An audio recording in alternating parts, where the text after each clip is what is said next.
आगे बीएड में हमें आज पढ़ना है ना, वैदिक कालीन शिक्षा का पाठ्यक्रम। लेकिन इसके पहले थोड़ा सा हम देखते हैं कि वेदों के अनुसार मनुष्य की आत्मा है ना तथा ब्रह्म एक है। ऐसा कहते हैं कि वेदों के अनुसार मनुष्य की आत्मा और ब्रह्म एक है, उनमें कोई द्वैत भाव नहीं है, मतलब कोई दूसरा भाव नहीं है।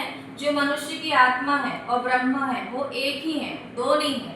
इसके बाद यह सृष्टि जैसी दिखाई देती है वैसी नहीं है, यह हमारा भ्रम है और हमारे सभी दुखों का कारण कुछ और नहीं है, वो हमारी अज्ञानता है कि हमें उस चीज के बारे में ज्ञान नहीं होता है, इसलिए हमें भ्रम होता है, हम हमेशा दुखी रहते हैं अज्ञानता के कारण।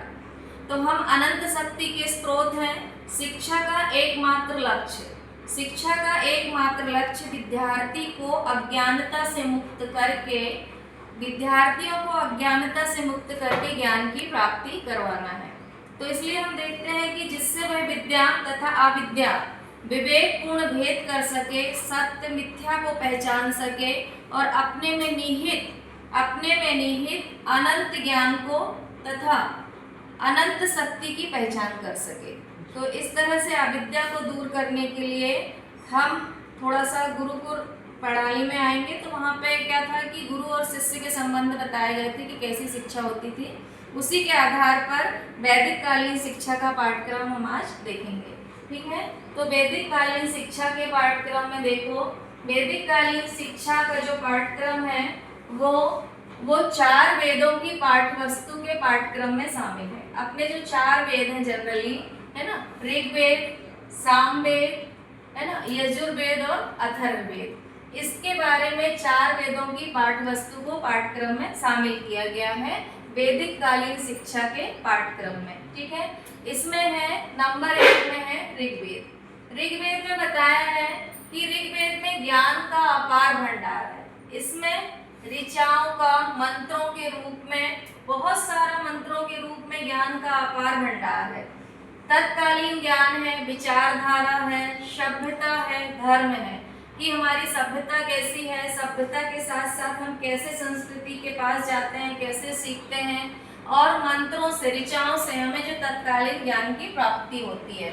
उपासना है, इसमें ऋग्वेद में उपासना बताई गई है, प्रार्थना, यज्ञ और यज्ञ के कार्य, जो जितने भी तरह के यज्ञ होते हैं वो सब किसमें पाए जाते हैं, ऋग्वेद में। मंत्र, यज्ञ, हवन, जो भी आध्यात्मिक चीजें वो सारी किसमें आ जाती हैं, ऋग्वेद में। पहले अधिकतर ज्ञान का अपार भंडार, पहले ऐसा भी थोड़ा सा अलग बात करते हैं कि पहले अधिकतर ऐसा कहा जाता था कि शहर उसको कहा जाएगा जहाँ बहुत ज्यादा मंदिर होंगे, तो पहले के समय में ऐसा था। लेकिन अब ऐसा कहा जाता है शायद कि जहाँ जितने ज्यादा उद्योग होंगे उसको शहर कहा जाएगा। तो ऋग्वेद के अनुसार एक सनातन धर्म बहुत ज्यादा था उस टाइम पे। फिर हम आते हैं सामवेद में। तो सामवेद में सबसे ज्यादा संगीत को महत्व दिया गया है। संगीत में 700 देखे जाते हैं, है ना, संगीत की उपासना, पूरा संगीत का पाठ्यक्रम सामवेद में देखा जाता है। इसमें भी यज्ञ है, उपासना है, छंद है, काव्य है, इनके अनुसार पूरे संगीत का पाठ्यक्रम निर्धारित होता है। फिर हम यहाँ पे आते हैं यजुर्वेद में। यजुर्वेद में देखो ये तीसरा है, ये यजुर्वेद पूरा तीसरा बताया गया है। 4 वेदों की पाठ्यवस्तु के पाठ्यक्रम में तीसरा यजुर्वेद है। इसमें कर्मकांड की पाठ्यवस्तु से भरा पड़ा है। कर्मकांड किसे कहते हैं? अब कर्मकांड की पाठ्यवस्तु से भरा पड़ा है तो पहले के समय में क्या होता था कि जो भी पंडित थे, विद्वान थे, या जो भी गुरु वगैरह थे, वो सबसे ज्यादा किस पे ध्यान लगाते थे? आध्यात्मिक में, पूजा पाठ में, हवन में, यज्ञ में, उसमें। तो जो धनी वर्ग थे वो क्या करते थे यजुर्वेद कर्मकांड में कि बहुत ज्यादा पूजा पाठ करवाना, बहुत ज्यादा खर्च करवाना, यज्ञ हवन में बहुत पैसा लगता था। तो धनी वर्ग तो कर देता था, लेकिन जो निर्धन वर्ग है, जो पिछड़े हुए लोग हैं, वो नहीं कर पाते थे, उनको बहुत ज्यादा परेशानी होती थी।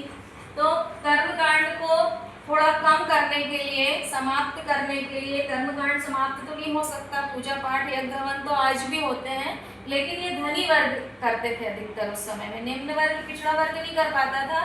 तो उन्होंने उस टाइम पे फिर बौद्ध धर्म और जैन धर्म शुरू किया। फिर इसके बाद यहाँ पे भारतीय धार्मिक लौकिक जीवन का बोध होता है। जो भारतीय लोग थे वो अधिकतर कर्मकांड को बहुत मानते थे। तो ये किसमें आता था? यजुर्वेद में। इसके बाद आता है अथर्ववेद। अथर्ववेद को आज का वर्तमान का वेद भी कहा जाता है। क्यों कहा जाता है? क्योंकि अथर्ववेद में घर से संबंधित जो भी कला कौशल है ना, घर के सजावट की वस्तुएं, कला कौशल जो कुछ भी है वो सब किसमें आता है? अथर्ववेद में।